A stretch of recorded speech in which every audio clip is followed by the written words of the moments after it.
वैश्विक विज्ञान पंडितेषु कालिदास इव कनिष्ठिकाधिष्ठितः डॉक्टर जयंत विष्णु नारळीकरः खगोल विज्ञान भौतिक विज्ञान गणितशास्त्र विषयेषु पारंगतः कीर्तिमण्डितो भारतीयः।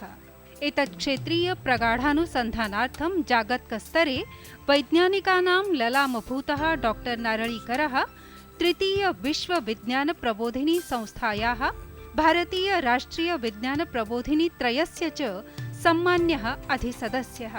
विज्ञान खगोलशास्त्र संबंधी गहनानुसन्धानार्थं भटनागर सम्मान MP बिर्ला सम्मान समलंकृतः असौ वर्तमान शताब्दे चतुर्थवर्षे पद्मविभूषणेति भारतस्य प्रतिष्ठापूर्ण बहुमानेन सभाजितः।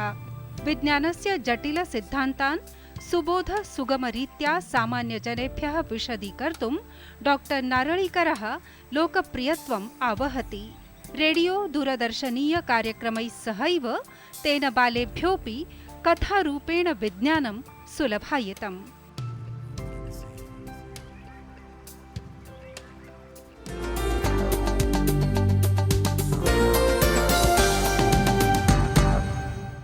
वार्तावली पक्षतः सर्वप्रथमम् अहं भवतां स्वागतं व्याहरामि डॉक्टर जयंत नारळीकर महाभाग।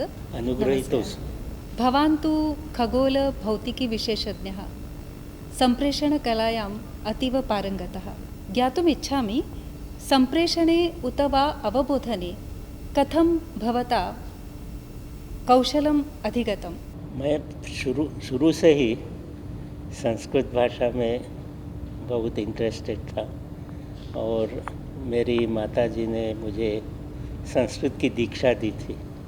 हमारे स्कूल में संस्कृत तो था ही, लेकिन उससे कहीं आगे जाकर मैं संस्कृत पढ़ा, तो इस तरह से मैं संस्कृत की तरफ मुड़ा। भवान् तु संस्कृतं इतरान् अपि बोधयति, तत् कथं शक्यं?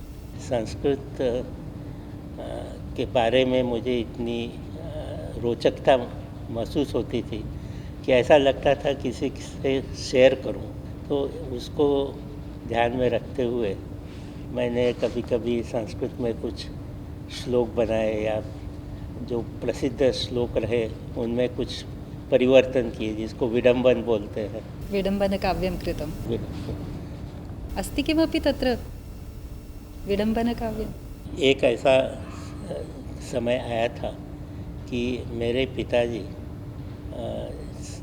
किसी कॉन्फ्रेंस के लिए लखनऊ गए थे, तो वहाँ पर उन्हें दो मित्र मिले, NR सेन और RN सेन। तो वे रिक्शा से वहाँ गए थे, तो रिक्शा वाले ने पूछा आपको कहाँ उतारना है, ये दोनों खड़े हैं उनके बीच में, मुझे ले चलो। हाँ। तो बाद में उन्होंने कहा कि अगर उसे संस्कृत आती तो हाँ। मैं उससे कहता सेनयोर उभयोर मध्ये रथम स्थापय मेच्युत। बिल्कुल उसमें वो फिट हो जाता। हाँ। तो इस तरह के उदाहरण मुझे मिलते गए। एक श्लोक है मूकम करोति वाचालम पंगुम लंघयते गिरि। तो उसमें ऐसा हो जाता है कि मूक व्यक्ति था, उसको वाचाल बना दिया। हाँ। तो ये कोई खास इम्प्रूवमेंट नहीं कही जा सकती, क्योंकि वो हर वक्त बतियाने लगे। जलपन पर। हाँ। तो संस्कृत में हम उसको इस तरह से कह सकते हैं मूकम वाचालम करोति, मतलब मूकम वाचा अलंग करोति। हो, आश्चर्यमिदं। हाँ। तो उसमें अर्थ एकदम बदल जाता है, सर्वथा भिन्नत्वं इम्प्रूव हो जाता है। जाता है। सत्यम। तो ये संस्कृत के जो गुण हैं वो मुझे बहुत ही अच्छे लगे।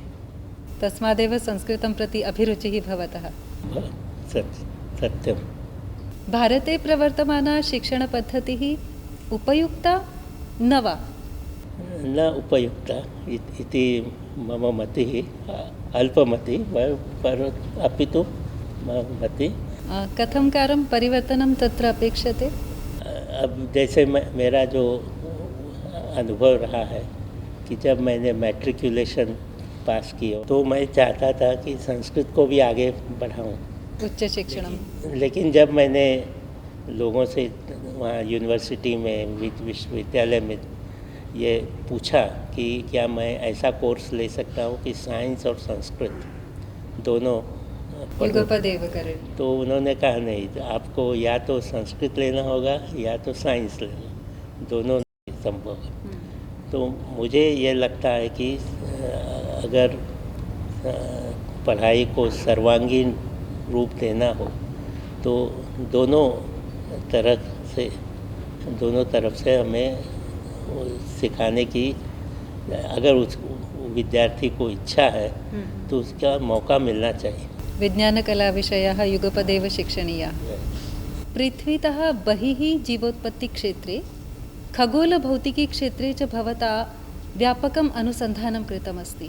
भारतीयसंस्कृतवाङ्मयेऽपि प्राचीनग्रन्थेष्वपि एतद्विषये अतीव व्यापकं गहनम् अनुसन्धानम् अस्ति इति कथ्यते। किं तत् विज्ञानसम्मतं वक्तुं शक्यते? एक समय था जब हमारे यहाँ काफ़ी प्रगति थी, उन्नति लोगों ने की थी। आर्यभट्ट के काल से अगर हम देखें तो उस समय जो खगोल विज्ञान आर्यभट्टीय पुस्तक में है वो काफ़ी आगे तक गया था। यूरोपियन साइंस उस समय बिल्कुल प्राथमिक अवस्था में था।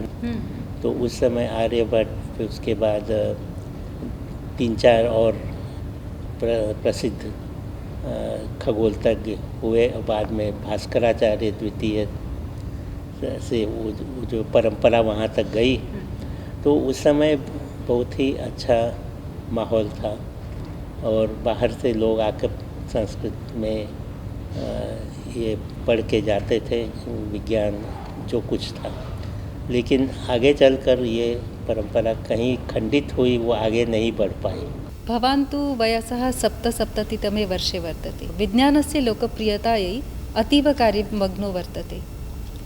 किं खलु भवतः कार्योर्जसः स्रोतः? मुझे ऐसा हर वक्त लगता है कि विज्ञान का जो पूरा माहौल है वो जन साधारण के सामने जाना चाहिए। और विज्ञान कोई नई शक्ति हमें मिल रही है विज्ञान के द्वारा, तो वो शक्ति अच्छी तरह से समझ में आकर हमें आगे बढ़ानी है। मुझे ऐसा लगता है कि विज्ञान को उसकी जो खासियत है, उसके जो स्ट्रॉन्ग पॉइंट्स हैं, अच्छे गुण हैं, वो लोगों को समझाने चाहिए और उस दिशा में मैं कुछ प्रयास करता रहता हूँ। बालाः अपि भवता शिक्ष्यन्ते विज्ञानविषये? हाँ। बाल्यकालादेव विज्ञानशिक्षणम् आवश्यकं? हाँ, मैं करता हूँ कोशिश।